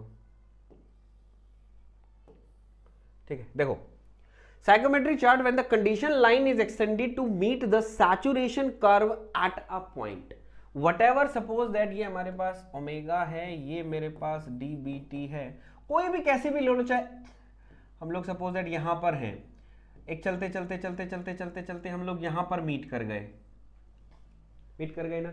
अगर ये लाइन यहां पर मीट कर जाती है तो उस पॉइंट को क्या बोलते हैं, तो ये कहता है कि when the condition line extended to meet the saturation curve at a point then the temperature of this point is known as. अगर ये मीट कर जाती है और पूछता है कि इस पॉइंट को, इस पे टेंपरेचर डिफाइन होगा, बिल्कुल होगा, तो इस टेंपरेचर को आप क्या बोलोगे, तो इसको हम बोलते हैं क्या, ADP, operators due point temperature. क्या बोला जाता है, it is the operators due point temperature. कहीं भी ऐसा नहीं है कि भाई यहीं से लेके गया तब मैं मीट कर गई, हो सकता है कि ये इधर से कोई लाइन आ रही हो वो यहां मीट कर जाए, इधर से कोई लाइन जा रही हो वो मीट कर जाए, यानी कोई भी लाइन अगर उसको मीट करती है और उस पर टेम्परेचर स्पेसिफिकली पूछ रहा है तो वो कौन सा टेम्परेचर होता है, operators due point temperature, right. चलो अब ये क्वेश्चन मैंने आपको खुद से डाला है कि, और ये इसलिए डाला है कि हो सकता है बेटा कि आरआरबी जेई है, अच्छा क्वेश्चन, दैट मीन्स पेपर अच्छा है, पोस्ट भी अच्छी है, काफ़ी अच्छी सैलरी भी है, दैट मीन्स आप लोगों की, तो हो सकता है कि भाई इस तरीके के क्वेश्चन वो पूछ ले। मैंने खुद से डाला है, सिंपल है, बस थोड़ा सा आपको एक बेसिक नॉलेज होनी चाहिए, तो ये मैं आप लोगों से डिस्कस ही कर लेता हूँ सो दैट आप लोगों को कोई प्रॉब्लम ना हो, ठीक है। अ room having dimension 5 mm 5 mm 3 mm contain air 25 degree Celsius 100 kilo pascal. ये जो रूम है जो आपका, इस रूम के अंदर एयर है जिसका टेम्परेचर 25 डिग्री है और प्रेशर इतना है, राइट, ठीक है। इसके रिलेटिव ह्यूमिडिटी 75% दे रखी है। द कॉरस्पॉन्डिंग प्रेशर, ये सैचुरेशन प्रेशर आप लोगों को दिया हुआ है इतना। The partial pressure of dry air will be, the partial pressure of dry air will be आपको बताना है, ठीक है। ये जो एयर है इसके अंदर आपके जो एयर के कंटेंट है, ऑब्वियसली बात है इस रूम के अंदर एयर है, उस एयर के अंदर वाटर वेपर भी होगा, एयर भी होगी, दोनों होंगी, दोनों चीजें होंगी। तो जो एयर है उसका उसने प्रेशर पूछा है कि इसका एयर का प्रेशर बताओ, क्लियर। चलो सिंपल सी बात है, फाई आपको दिया हुआ है, फाई क्या होता है, mv डिवाइडेड बाय mvs, इसको मैं ऐसे भी लिख सकता हूं pv अपॉन में pvs लिख सकता हूं, बिल्कुल। pvs दिया है मुझे, ये दिया हुआ 3.169 pv, ये मुझे दिया हुआ 0.75, ठीक है। यहां से बेटा मैं pv निकाल सकता हूं, पार्शियल प्रेशर ऑफ वेपर निकाल सकता हूं, निकाल सकते हैं, बिल्कुल निकाल सकते हैं, निकाल सकते हैं। अब इसको अगर मैं कैलकुलेटर करूं तो मैं थोड़ा कैलकुलेट करके ही ले आया, जब इसे आपको कैलकुलेट करोगे तो ये आ जाएगा 2.376 किलो पास्कल, ठीक है, ठीक है। बोले सर ये तो इसके अंदर आंसर ही नहीं है, ये आंसर होगा भी कैसे बेटा, उसने partial pressure of dry air पूछा है, ये किसका आया, वेपर का आया है, जो आपके रूम में एयर प्रेजेंट है उसका आया है। ये आपको क्या निकालना है, एयर का, ठीक है। आपको पता है रूम के अंदर दोनों चीजें हैं, तो हम लोग कह देंगे according to the Dalton's law of partial pressure, तो जो प्रेशर होता है इस रूम का, जो टोटल प्रेशर होगा वो क्या होगा, द प्रेशर जो एयर लगा रही होगी उसका प्रेशर प्लस जो वेपर लगा रहे होंगे उसका प्रेशर। तो मैं यहां पर लिख सकता हूं that mean there is a PA plus में PV, बिल्कुल। ये मुझे दिया हुआ है 100, ये मुझे निकालना है, ये मैंने निकाल लिया, तो PA कितना आ जाएगा, ये आ जाएगा 97 पॉइंट, टाइम बचाने के लिए बेसिकली बेटा मैं ले आया, ठीक है। तो आंसर ऑप्शन है 98 आंसर आ जाएगा, क्लियर है। अब कई लोग बोलते हैं सर स्पेसिफिक ह्यूमिडिटी पे आपका नहीं आएगा, वहां पर थोड़ी सी कैलकुलेशन थोड़ी ज्यादा हो जाती है, हो सकता है वहां भी दे दे लेकिन थोड़ी कैलकुलेशन ज्यादा हो जाती है, लेकिन इस तरह की कैलकुलेशन आपको दे देगा, राइट। सिंपल है, कर लोगे, गुरुदेव बिल्कुल यहां पर हो जाएगा, क्लियर है। चलें आगे। फॉर्मूला अगर आप लोगों को याद है तो मैं कहना चाहता हूं कोई दिक्कत नहीं है कि आप उस क्वेश्चन को सॉल्व ना कर सको, सिंपल आप उसको सॉल्व कर सकते हैं। अब तो ब्लर नहीं है ना, नहीं। चलिए A measure of feeling warmth or coolness by the human body in response to the air temperature, moisture content and air motion is called dry bulb temperature, effective temperature, wet bulb temperature and dew point temperature. तो एक ही अलग है, that means there is a effective temperature. Effective temperature जो है हम लोगों को feel करवाता है अनसैचुरेटेड एयर में ठंडा गर्म जो है वो कौन सा टेम्परेचर होता है, इफेक्टिव टेम्परेचर होता है। ठीक है, इसको बताने लगूंगा तो टाइम ज़्यादा लगेगा, सो दैट हम लोग डिस्कशन नहीं कर रहे हैं। नेक्स्ट चलते हैं।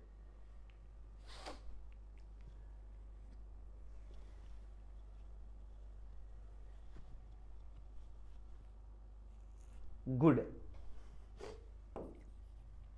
अच्छा क्वेश्चन है। An air water vapour mixture has a DBT of 60 degree and dpt of 40 degree Celsius. The wet bulb TW for the above moisture would be. Air water vapour mixture है जिसके अंदर इसका 60 है, ये इतना दे रखा है, तो ये क्या होगा? तो अभी मैंने क्या बताया था, सैचुरेटेड एयर के लिए तीनों टेम्परेचर के अंदर क्या रिलेशन होगा? बोला सर तीनों इक्वल होंगे। अनसैचुरेटेड के लिए क्या होगा? सबसे ज्यादा कौन होगा? डीबीटी। सबसे कम कौन सा होगा? डीपीटी। WBT कहां आएगा? बीच में, तो मैं कह दूं ये आ जाएगा। कुछ करने की जरूरत है, लोग यहां कैलकुलेशन में फंस जाते हैं, तो कैलकुलेशन नहीं करनी है। अगर रिलेशन सिंपली टीचर अगर ये कह रहा है कि बेटा ये याद कर लो, ये आ सकता है, ये इंपॉर्टेंट है, तो वो गलत नहीं कह रहा है। उसने बहुत सारे स्टूडेंट्स को पढ़ाया है सो दैट उसको जब नॉलेज हो गई है कि ये चीजें इंपॉर्टेंट हैं, बहुत सारे एग्जाम्स में पूछी जा चुकी हैं, इसलिए कह रहा है, तो गलत नहीं कह रहा है वो। चलिए, बाईपास फैक्टर, अच्छा क्वेश्चन है, इससे भी थोड़ा सा हम लोग, चलो मैं एक बार आप लोगों को थोड़ा सा बाईपास फैक्टर के बारे में हम डिस्कशन कर लेते हैं कि क्या मेनली बाईपास फैक्टर होता है। ठीक है,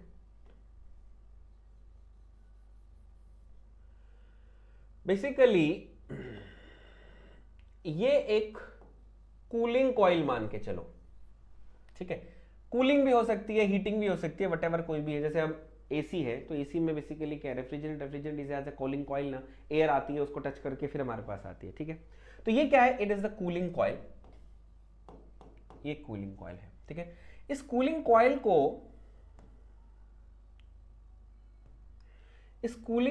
को यहां पर T1 हमने क्या किया, हमने इसको 40 degree Celsius suppose that air दी। इस कूलिंग कॉइल का जो टेम्परेचर था T3 हम मानते हैं 15 डिग्री सेल्सियस, हम मान के चलते हैं 15 डिग्री सेल्सियस, राइट। इस हमने क्या की, इस कूलिंग कॉइल को टेम्परेचर ली, जिसका टेम्परेचर था 40 डिग्री सेल्सियस। अब ये टेम्परेचर जो हमने इस एयर को, जब एयर इससे टकराई, तो मुझे आपको क्या लगता है, जो एयर इससे टकराएगी, टकराने के बाद उधर की साइड बाहर निकलेगी, तो इसका जो टेम्परेचर होगा, एग्जिट टेम्परेचर जो T2 है, वो दैट मींस 15 डिग्री सेल्सियस होगा। 15 डिग्री सेल्सियस से नीचे होगा, 15 डिग्री सेल्सियस से ऊपर होगा। तो बोला गुरुदेव 15 डिग्री सेल्सियस तो बिल्कुल भी नहीं हो सकता, दैट मींस हम लोग मान लेते हैं कम ही होगा, तो मैं मान लेता हूं अराउंड इसका 50 डिग्री सेल्सियस। तो यहां पर आप मान के चलिएगा T3, T2 और T1, ये रिलेशन होता है इनके अंदर। ठीक है, कभी भी ये है 15 डिग्री सेल्सियस कभी भी नहीं होता, कुछ ना कुछ लॉस तो होगा ही होगा। क्लियर है? क्लियर है? बोला हाँ। अब सपोज दैट ऐसे ही यहां पर एक हीटिंग कॉइल लगा दी गई, अब क्या कर देंगे, यहां पर 20 डिग्री टेम्परेचर कर देंगे, उसका ज्यादा टेम्परेचर हो जाएगा, ऐसे ही वो नहीं होगा। जैसे मान के चलो यार, सिंपल ले लो, यहां पर हमने T1 माना 20 डिग्री सेल्सियस, यहां पर जो T3 है वो हमने बोला 40 डिग्री सेल्सियस, तो अगेन दैट मींस ऐसा होगा 40 के बराबर होगी?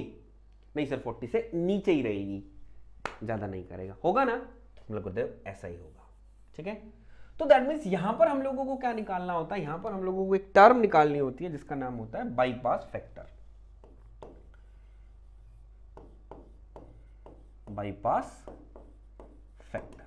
बाईपास फैक्टर को जनरली हम x से डिनोट करते हैं। तो बाईपास फैक्टर जो है वो बेसिकली क्या होता है, आपको बहुत मतलब जो बुक्स वगैरह में आप जब देखोगे तो बुक्स वगैरह में आप ये देखोगे कि पता नहीं बहुत सारा कुछ डेरिवेशन करके भसड़ मचा रखी है, तो आपको भसड़ नहीं मचानी। सिंपल सा तरीका बताता हूँ, क्वेश्चन आएगा ही आएगा, ध्यान से सुन लो। हम लोग यहाँ पर लिखते हैं बाई परफेक्ट, सिंपल सा लेके चलते हैं कि सबसे पहले बात हम क्या कर रहे हैं, इस गर्म एयर को ठंडी करना चाह रहे हैं, किससे, इससे। तो इसके कांटेक्ट में लाएंगे, इसके कांटेक्ट में लाएंगे तो ठंडी होगी। तो ऑब्वियसली बात है ये क्या करेगी, क्या करेगी, कुछ लॉस और गेन होगा।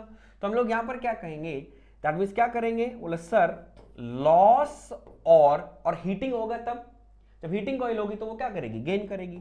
तो लॉस और gain divided by maximum possible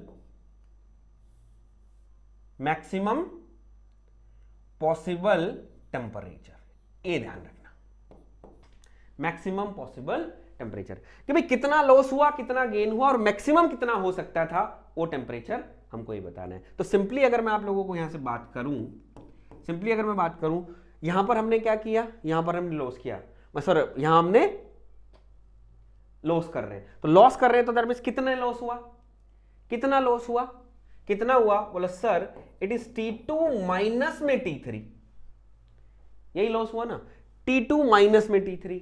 और एक्चुअल में हो कितना, होना कितना चाहिए था, आइडियली कितना होना चाहिए था, बोला गुरुदेव होना चाहिए था क्या, दैट मींस T1 माइनस में T3। बोलो यही होना चाहिए था, यही होना चाहिए था। बोले सर हाँ, एक्चुअल में हुआ इतना लेकिन होना इतना चाहिए था, यही ना। तो इसी को बेसिकली बेटा क्या बोलते हैं, this is the bypass factor. Clear है। तो ये आपको फॉर्मूला रहेगा, भाई लॉस है तो लॉस, गेन है तो गेन, आपको ये देख लेना है, इन दोनों का डिफरेंस, इन दोनों का डिफरेंस। ऐसे ही कूलिंग कॉइल में देख लेना है, गेन हो रहा है, लॉस हो रहा है, नीचे मैक्सिमम कितना हो सकता था, ये सिंपल करना है। अब आप क्वेश्चन को करो, मैं कहना चाहता हूं सिंपली आप इस क्वेश्चन को कर दोगे।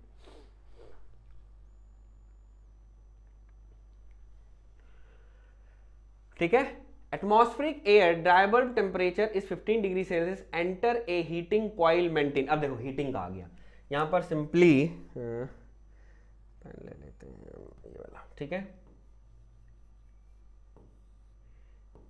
ये इसके टेम्परेचर कितना दे रहा है भैया, 40 दे रहा है। Heating coil maintain at 40 degree Celsius, leave heating 25। तो 15 पे एंटर कर रहा है, 25 पे बाहर निकल रहा है। ये हीटिंग कॉइल है, 15 पे एयर एंटर कर रही है, 25 पे बाहर निकल रही है। तो क्या करेंगे, गेन करा, गेन हुआ, कितना गेन हुआ, 40 माइनस में 25, कितना होना चाहिए था, 40 माइनस में 15, ये कितना आ जाएगा, ऊपर 15, नीचे कितना आ जाएगा, 25, 5 3 15, 5 5 25, तो कितना आ जाएगा 6। तो दैट मींस आंसर आ जाएगा 6.6 is the correct answer, right. ठीक है, अब एक और चीज यहां से पूछ सकता है आप लोगों को, वो क्या, यहां से आपको पूछ सकता है that mean there is a efficiency of the coil. तो एफिशिएंसी ऑफ द, वो चाहे कूलिंग कॉइल है तो कूलिंग कॉइल की एफिशिएंसी पूछेगा, हीटिंग कॉइल है तो हीटिंग कॉइल की पूछेगा। तो वो क्या होती है, it is 1 minus bypass factor. जितना भी बाईपास फैक्टर आएगा उसको 1 में से हटा दो, वो उस कॉइल की एफिशिएंसी आ जाएगी। Got it. स्क्रीनशॉट लेना चाहते हैं, बस स्क्रीनशॉट ले लीजिए। अगेन वेरी इंपॉर्टेंट क्वेश्चन मिलेगा आप लोगों को यहां पे। चलूं आगे, चलो नेक्स्ट क्वेश्चन देखते हैं।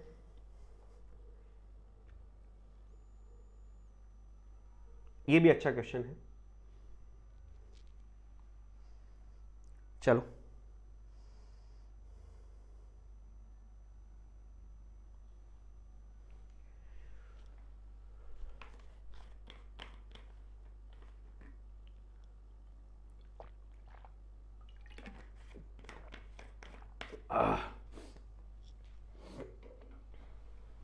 थे ना अच्छे क्वेश्चन, बोलो गुरुदेव बिल्कुल। चलो, the concept of effective temperature, the relative humidity air to be considered be. जब आप इफेक्टिव टेम्परेचर को कंसिडर करते हो तो रिलेटिव ह्यूमिडिटी कितनी लेकर चलते हैं, तो हम लोग क्या कह देंगे, that means there is 100% relative humidity लेकर चलते हैं। कितनी, 100%। ठीक है, ध्यान रखिएगा।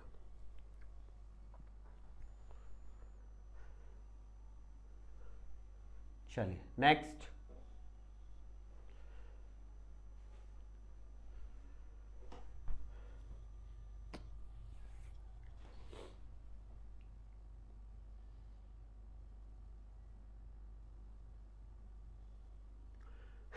Simple.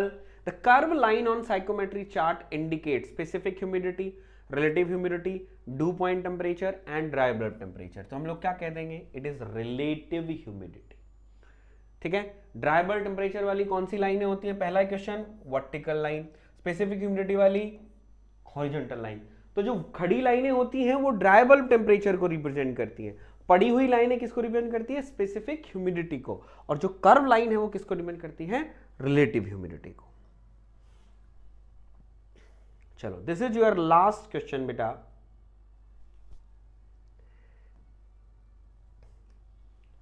This is your last question.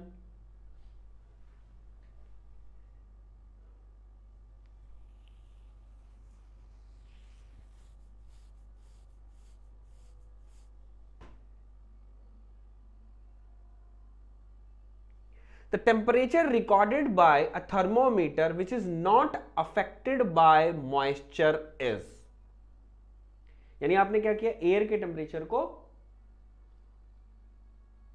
that means temperature recorded by the thermometer which is not affected by the moisture, moisture को अफेक्ट नहीं कर रहे हैं, तो वो क्या कहलाएगा? Dry bulb temperature, wet bulb temperature, due point temperature and adiabatic saturation temperature which is not affected by moisture, moisture को अफेक्ट नहीं करते हैं। तो ड्राई बल्ब टेम्परेचर बेसिकली क्या है? ड्राई बल्ब टेम्परेचर बेसिकली क्या है? जो ऑर्डिनरी थर्मामीटर, जैसे आपने उठाया थर्मामीटर मेजर कर लिया तो वो डीबीटी हो गया। Dry bulb temperature, wet bulb temperature basically क्या हो गया? आपने क्या किया? दैट मीन्स हमने क्या बोलते हैं उसको, थर्मामीटर लिया, उसको एक वेट रुई ले ली, इंसुलिन कुछ भी ले, इंसुलिन कह रहा, मसलिन का कपड़ा लिया, उससे उसको ढक दिया, तो दैट मींस वो क्या हुआ? Vertical bulb. Due point temperature क्या है? It is the saturation temperature, जहां पर क्या है? वेपर कंडेंस होना स्टार्ट कर देता है, उसको क्या बोलते हैं? Due point temperature. और एडियाबैटिक सैचुरेशन टेम्परेचर हम लोग क्या कहेंगे? तो इसका आंसर बेसिकली क्या होना चाहिए? क्या होना चाहिए? दैट मीन्स इसका आंसर मेरे हिसाब से होना चाहिए, that means that is a D, adiabatic saturation, जहां पर मॉइस्चर जो है इट इज नॉट अफेक्टेड। एक बार क्रॉस चेक कर ले, थोड़ा सा गड़बड़ नहीं हो गया हो। मेरे हिसाब से इसका या तो इसमें मिस प्रिंटिंग है कहीं ना कहीं, या तो इसमें कहीं ना कहीं मिस प्रिंटिंग है, यानी कुछ ना कुछ और है। अभी देख लेते हैं, एक बार रुको, गूगल से पूछ लेते हैं। Temperature recorded by a thermometer which is not affected by moisture is,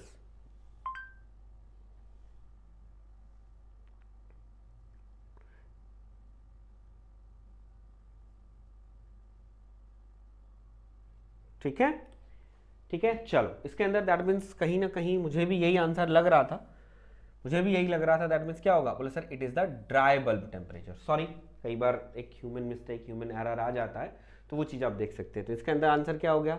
the temperature recorded by the thermometer which is not affected by the moisture, moisture affect नहीं होता। लेकिन मेरे हिसाब से इसका आंसर भाई अब मॉइस्चर अफेक्ट नहीं कर रहा है उसको, तो मेनली अगर मैं सोचूं थोड़ा, ये सोचने का, इसको एक बार नेक्स्ट क्लास लेकर आऊंगा, एक बार उसमें अपन डिस्कस करके देखेंगे। लेकिन मैं अगर आपको बताऊं, अगर मैं, जैसे मेरे पास ये थर्मामीटर है, अब मैं इसकी रेंज ले रहा हूं, तो बस ये बात है, इस रूम में मेरे पास एयर है, उस एयर में मॉइस्चर भी है, तो मॉइस्चर नहीं कर रहा है, लेकिन फिर भी अगर देखते हैं तो इसका आंसर क्या है?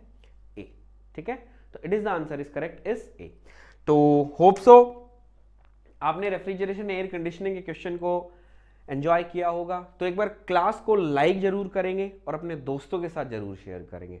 और कोई वीडियो अगर आप चाहते हैं कि भाई अलग से सर हमको कोई वीडियो बना के दिया जाए, हम अलग से उसको हमको ये टॉपिक नहीं समझ में आ रहा, और हाँ, एयर कंडीशनिंग पे साइकोमेट्री चार्ट्स पे मैंने देखा, आपको दिखाए क्वेश्चंस, काफ़ी सारे क्वेश्चंस आए। बाकी आधा तो मैंने आपको बता ही दिया है, अगर और आधा आप करना चाहते हैं तो आप मुझे कमेंट सेक्शन में जाके बोल सकते हैं, बता सकते हैं कि सर इस टॉपिक पे आप वीडियो बना दीजिए, तो मैं आप लोगों के लिए वहाँ पर वीडियो बना दूंगा। और बता देता हूँ, चैप्टर छोटा है, रेफ्रिजरेशन भी बहुत कम वेटेज का आता है, एयर कंडीशनिंग भी कम वेटेज का आता है, लेकिन क्वेश्चन सॉलिड हैं। आज यहाँ 30 क्वेश्चन हम लोगों ने किया, सोचने पे मजबूर मैं भी हो गया। अब लास्ट वाले में देखा ना कि कुछ चीज़ें एक से हो जाती हैं, तो वो वाली बात है।